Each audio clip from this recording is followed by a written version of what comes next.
আসসালামু আলাইকুম প্রিয় বন্ধুরা। ওপারে খেয়ে নৌকা পার হওয়ার জন্য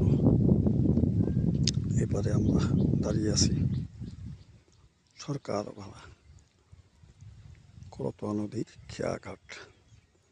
এখানে মাঝে মাঝে লোকজন নৌকায় পার হয়। পঞ্চগড় জেলা শহর থেকে 8 কিলোমিটার দূরে। দেখুন নৌকাটা আসতেছে।